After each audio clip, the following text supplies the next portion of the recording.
Watch as the mother of Jay Slater tells the Sun that she has so many questions about Jay's last hours.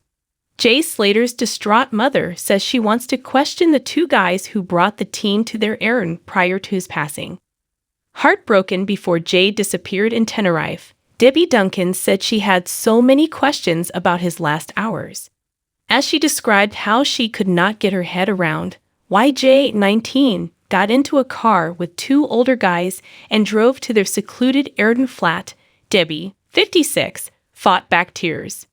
Jay, who went on vacation with friends Bradley Hargreaves and Lucy May Law, vanished on June 17 after departing the vacation rental unit at around 8 a.m. Jay, an apprentice bricklayer from Oswald Twistle, Lance, called 18-year-old Lucy at 8:50 a.m. to report that he was lost, dehydrated, and had only a 1% phone battery. As he attempted the treacherous 11-hour journey to his own lodging in Los Cristianos, which is 25 miles distant, his cell phone last pinging in rural Ditino Park. Debbie described how she was tortured by the question of why she drove nearly an hour to distant Masca in her first tearful interview since Jay's body was discovered on July 15. Before getting into a car with the two males between 5 and 6 in the morning, the adolescent had attended the NRG Music Festival in Playa de las Americas. Since Jay would never allow his phone to run out of power, Debbie thought he could have left the apartment the following morning worrying about his safety. Why did he leave there without charging his phone? She asked the Sun. His phone was constantly charged. There are a lot of questions. It has come to light that one of the two guys is Ayub Qasim, a convicted heroin dealer from East London who goes by the name Johnny Vegas. The second man was an acquaintance known as Rocky. I don't know what he thought he was doing by going with these two guys, Debbie remarked, sobbing. Really, I have no idea. I'm baffled as to why he went with his friends instead of returning to them. We believe that he hasn't realized his destination. It was also dark. I simply believe that he hasn't even considered or recognized his direction.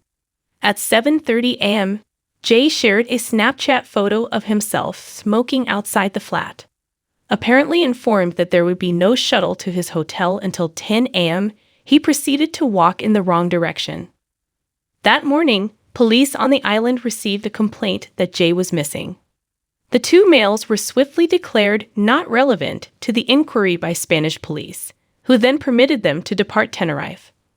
Jay came to the house alive, and he left the house alive, said Qasim, 31, who made the Airbnb reservation under a fictitious name.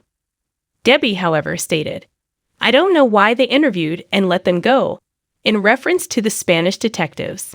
I'm not sure which day they conducted their interview. She stated that she would like to question the men who spent Jay's final hours on Earth, but she had not heard from them. I would like to talk to them, probably in time, Debbie stated. I would inquire as to Jay's mental state and the reason behind his departure. Rocky and Qasim responded to social media rumors on a live stream in the days following Jay's body's discovery. If I'm guilty, then arrest me. What are you talking about? Qasim responded. When you're telling the truth, you don't slip up. The two maintained that Jay had a tragic accident. As the head of a London-based gang that dealt heroin and crack cocaine in Cardiff, Qasim was sentenced to 9 years in prison in 2015. Qasim made reference to a remark regarding returning Jay to the vacation cottage by saying, "Took him home." Bro, nobody took anyone. He extended an invitation to himself. Think, dude, use your intellect. How do I feel now that this is over? It is genuinely insane, buddy.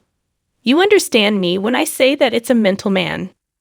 Qasim responded, I don't know why he was scared, and he ain't here to answer that question. When asked how Jay was doing, I don't want to say people could be going through something in their own heads. Who knows? Do you know what I'm saying?